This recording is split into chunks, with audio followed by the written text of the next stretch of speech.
Romans 8 reminds me that all things work together for good to those who love God, to those who are the called according to his purpose.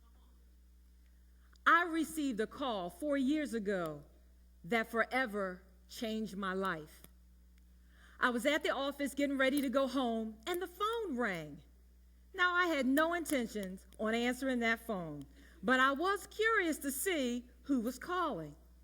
So I looked over at the caller ID, and I saw that it was the doctor that I had seen earlier in the week.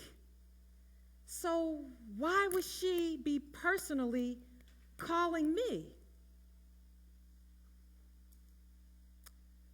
The results from my breast biopsy were in. It's cancer. I can't tell you what the doctor said after that because nothing registered. My hand went numb. My body went numb. My mind went numb. I knew I had to get home quickly, but I felt as if I were moving in slow motion. In a daze, I managed to get to my car. I got inside and I gripped the steering wheel, but I could feel nothing because of the numbness. I got about halfway home and I stopped at a red light. And I glanced at my rearview mirror and I noticed that the woman behind me was smoking a cigarette. And I thought, now wait a minute. I never smoked. I never drank.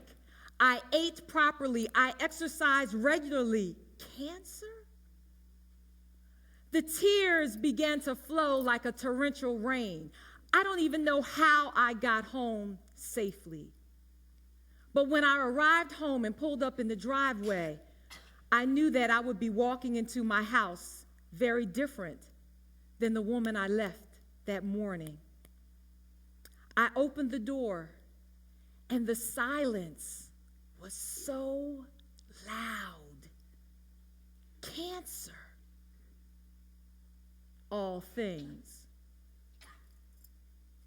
There was a rapid sequence of events that followed, and within a month's time, I found myself preparing for surgery. I was diagnosed at a stage 0 breast cancer, and there are only 4 stages. So this was supposed to be a simple procedure. Supposed to be. It was after that surgery that I was informed that the cancer spread much further than the initial test results revealed. I went from a stage 0 breast cancer to a stage 3C. Aggressive cancer requiring aggressive treatment. And everything was going to start with chemotherapy. All things work together. As I got ready for my first 6+ hour chemo treatment, I received a call. It was the nursing home in which my mom resided. And as her caregiver, as her power of attorney, they needed my permission to process the paperwork for hospice care. Now, how am I supposed to manage this? How am I supposed to navigate all of this? I am working full time. I am getting chemo every Thursday. Chemo that leaves me weak, too weak to vacuum my house, too weak to clean my house, too weak to prepare my own meals. Yet me, with my superwoman complex, was too proud to hang up my cape and ask for help. And now I find myself preparing for a funeral. It was just me and God, reminding me that all things work together for good. Now, this is just a part of my story because the journey continues. You might read about it. Who knows, you might even see it on the big screen. I don't know. But what I do know is that this thing called cancer was not happening to me. It was happening for me. This thing called cancer, what used to be considered the big C, is really just a little c. That distinction of big C is reserved for Jesus Christ and him alone.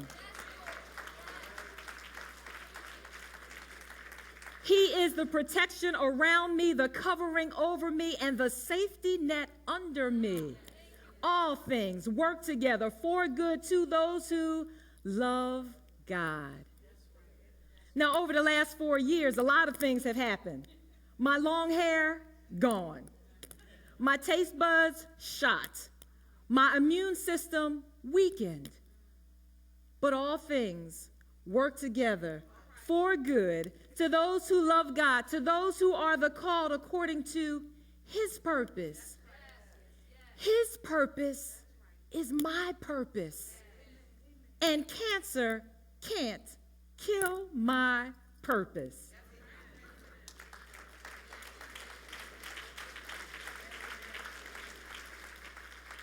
Nothing can kill my purpose.